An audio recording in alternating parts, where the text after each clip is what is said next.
আগামীকালকে শুধু আমরা শেখ হাসিনার ফাঁসির রায় শোনার জন্য নয়, আমরা চাই অতি দ্রুত সময়ের মধ্যে শেখ হাসিনাকে বাংলাদেশে ফিরিয়ে এনে তার ফাঁসি কার্যকর করার মধ্য দিয়ে এদেশে সকল গুম খুনের বিচার প্রতিষ্ঠিত হবে ইনশাল্লাহ। এবং এই রায়কে সামনে রেখে কালকিনি উপজেলা সহ বাংলাদেশের কোথাও যদি ওই নিষিদ্ধ ঘোষিত জঙ্গি সংগঠন, সন্ত্রাসী সংগঠনের নেতাকর্মীরা জনগণের জানমালের ক্ষতি, বিভিন্ন সরকারি প্রতিষ্ঠানের ন্যূনতম ক্ষতি সাধন করার চেষ্টা করে, তাহলে আমরা বাংলাদেশ জাতীয়তাবাদী দল বিএনপির নেতৃত্বে বাংলাদেশ জাতীয়তাবাদী যুব দল, স্বেচ্ছাসেবক দল, ছাত্র দলের নেতৃবৃন্দ এই কালকিনির প্রতিটি আনাচে কানাচে পাহারা দেব।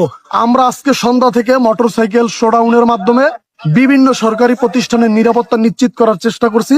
পাশাপাশি আজকে আমরা এখন ঢাকা বরিশাল মহাসড়কে অবস্থান নিয়েছি। ঢাকা বরিশাল মহাসড়কের একটি যানবাহনও যাতে কোনো ধরনের বাধার সম্মুখীন না হয়, আমরা সেই চেষ্টা করতেছি।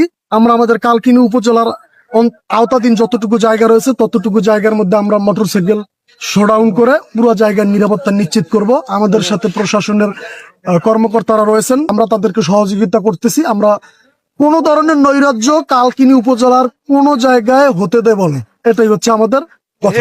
অ্যাকশন অ্যাকশন ডাইরেক্ট অ্যাকশন খুনি হাসিনার বিরুদ্ধে ডাইরেক্ট অ্যাকশন স্বৈরাচারের বিরুদ্ধে direct action action action direct action ফাঁসি চাই খুনি হাসিনার ফাঁসি চাই দড়ি নে দড়ি দে হাসিনার ফাঁসি দে দড়ি লাগে দড়ি নে হাসিনার ফাঁসি দে ফাঁসি চাই খুনি হাসিনার ফাঁসি চাই শেখ হাসিনার ফাঁসি চাই ফাঁসি চাই